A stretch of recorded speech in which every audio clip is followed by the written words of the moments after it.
On day 1 of Ghislaine Maxwell trial, AUSA Pomerantz tells story of 14-year-old Jane and massage tables by Matthew Russell. Lee Patron song video ruling BBC, decrypt, light read, Honduras, podcast, SDNY Courthouse, November 29. Ghislaine Maxwell, charged with sex trafficking and other charges, faces a November 29, 2021 trial today, after the November 23 final pre-trial conference. Vlog here.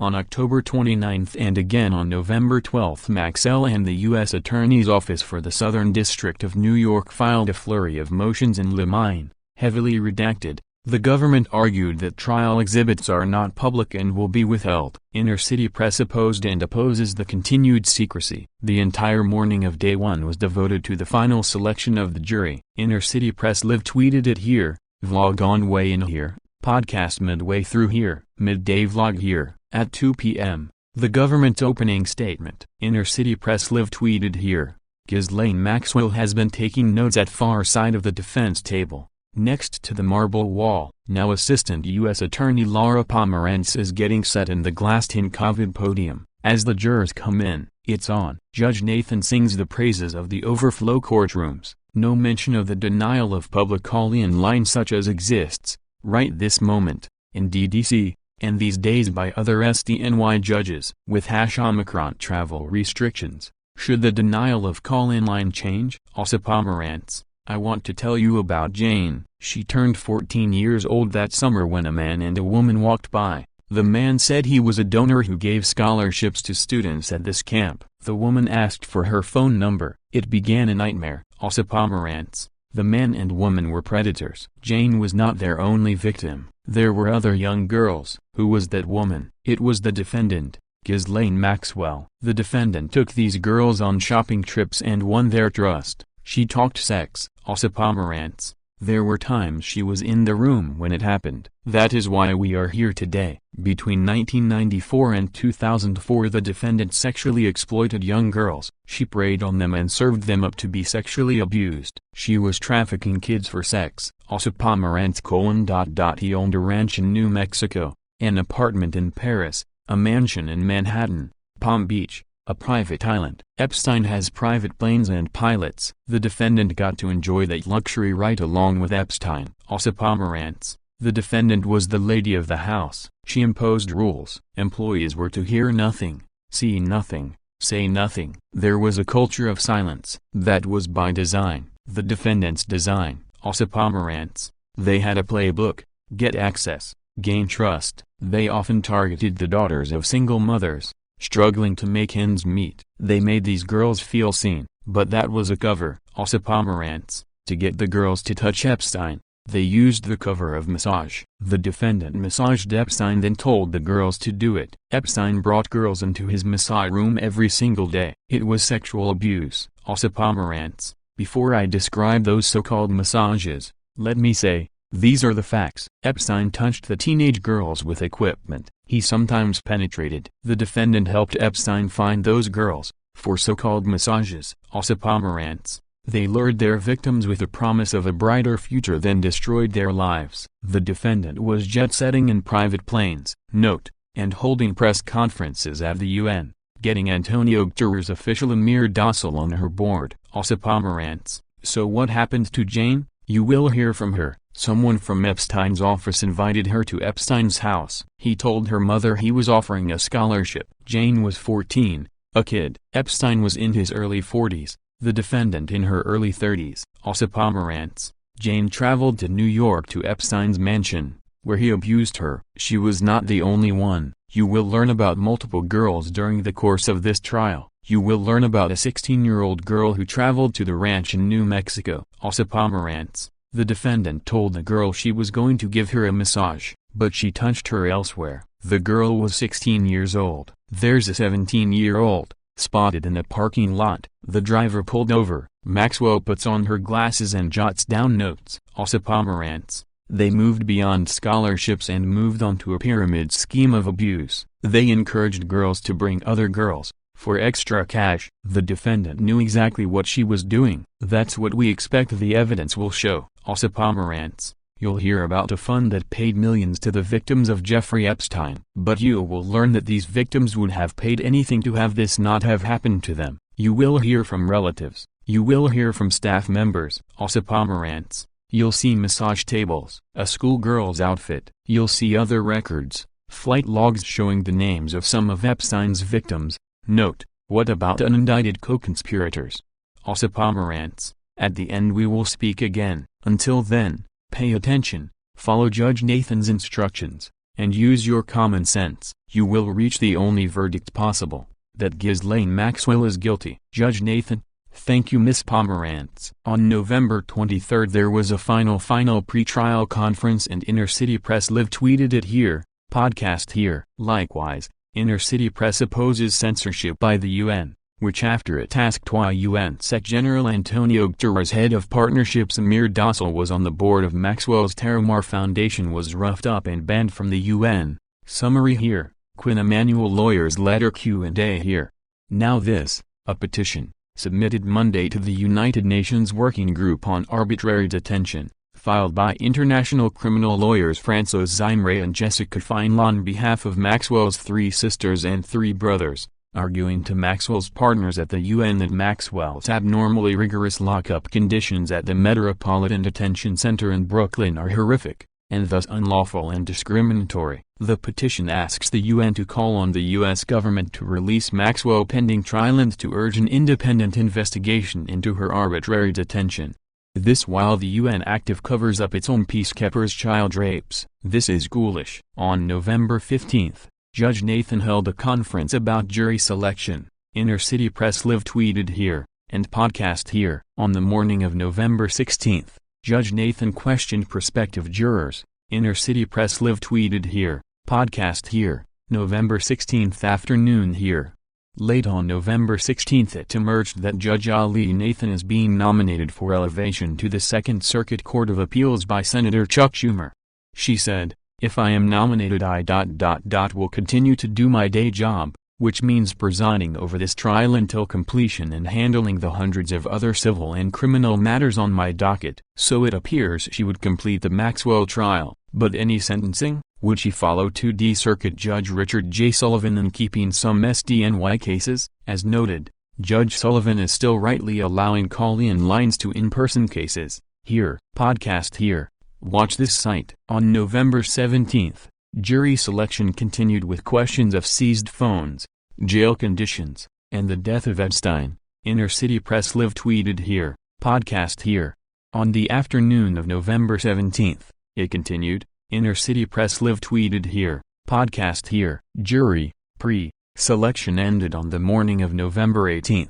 Inner City Press live tweeted here, with so much of the case, and so many of the victims, far from Epstein's Manhattan townhouse, in Florida, the Caribbean, New Mexico, the UK and by private jet in Africa, the lack amid COVID of a listen-only call-in line during the trial proper would be all the more unfortunate. On October 29, after the flurry of redacted motions, Inner City Press filed formal requests with SDNY District Judge Allison J. Nathan, on document cloud here. On November 12, while Maxwell and Dodge still redacting and a notice that after 50 people, no more would be admitted. Even on November 15, Inner City Press filed again. This time, both letters were docketed, appreciated, but denied. Letter on court listener here. Endorsed letter as to Ghislaine Maxwell addressed to Judge Allison J. Nathan from Matthew Russell Lee, dated October 29, 2021. Timely opposition to blanket requests to seal portions of motions in limine, trial exhibits, public access. Endorsement. The court received the attached letters via email. This district no longer permits public access by telephone for in-court criminal proceedings, including trials. The memorandum can be found here. The court's public access orders for all proceedings in the case can be found here. The court has implemented a procedure for docketing filings with proposed redactions and is ruling on the proposals as expeditiously as possible. CDKT, number 401, so ordered. Signed by Judge Allison J. Nathan on November 12, 2021. Earlier on November 12, Inner City Press called into, and reported on, a January 6 case in the district for the District of Columbia, and even other in-person criminal matters in the SDNY. For November 15th, only 50 people will be allowed in. Meanwhile, for example, the Kyle Rittenhouse in Wisconsin State Court is on YouTube.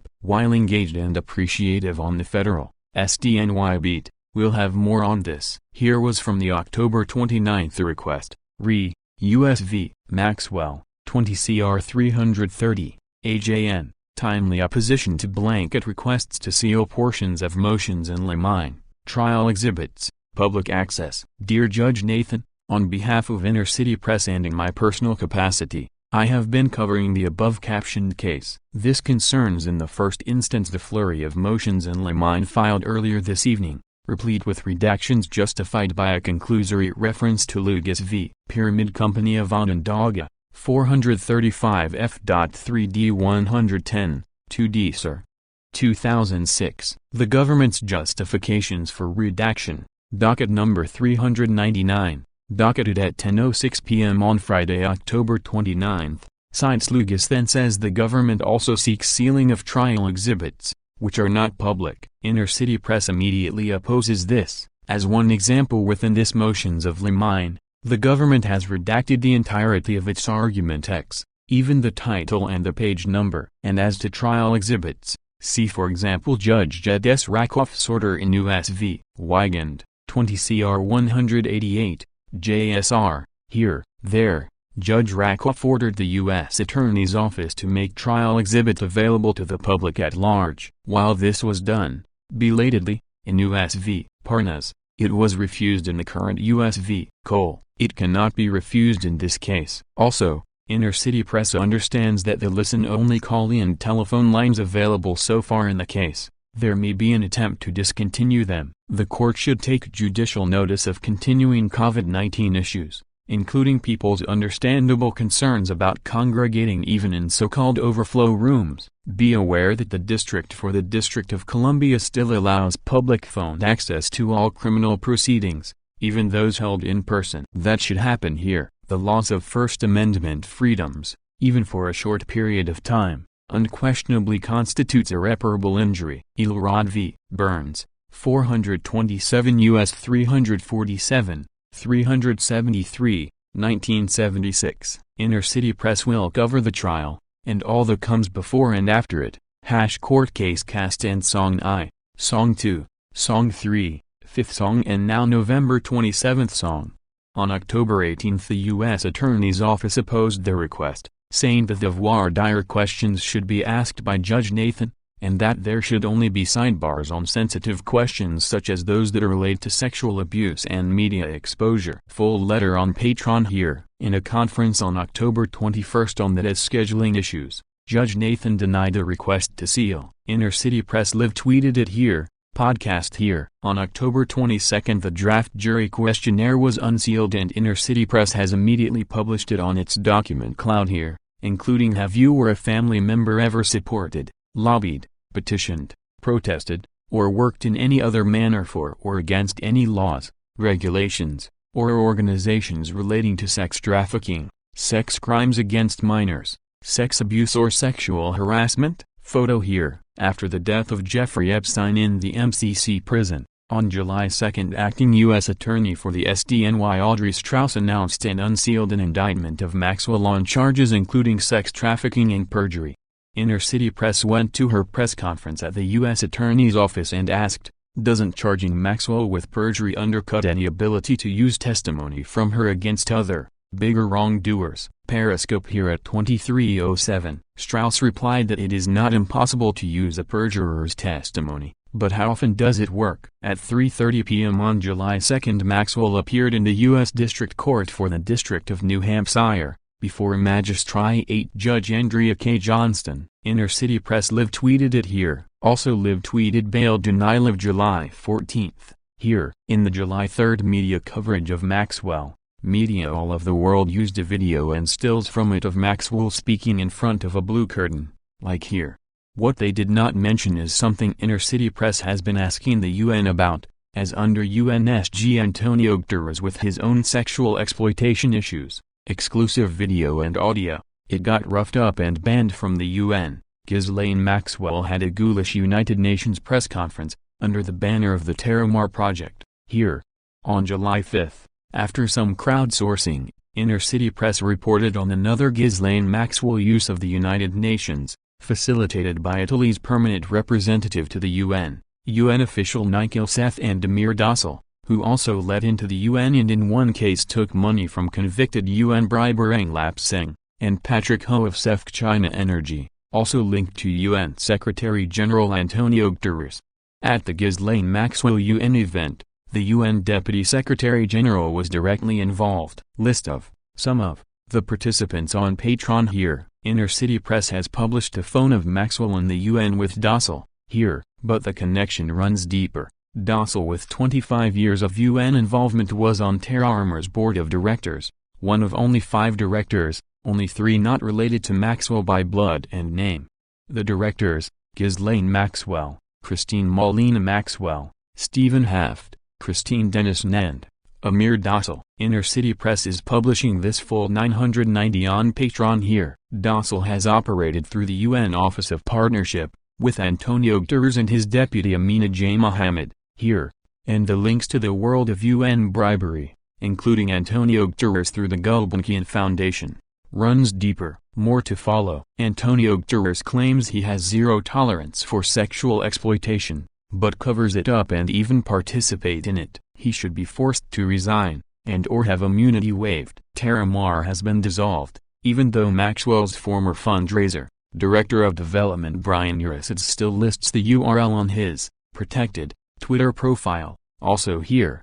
But now Inner City Press has begun to inquire into Ghislaine Maxwell's other United Nations connections, starting with this photograph of another day's, or at least another outfit's, presentation in the UN, here. While co-conspirator Antonio Guterres has had Inner City Press banned from any entry into the UN for 2 years and a day, this appears to be in the UN Economic and Social Council, ECOSOC, chamber. We'll have more on this, and on Epstein and the UN. Watch this site. The case is US v. Maxwell, 20 CR 330, Nathan, 20 CR 3. To find out more, please follow the links on screen and in the description. Together, let's make sure justice is served.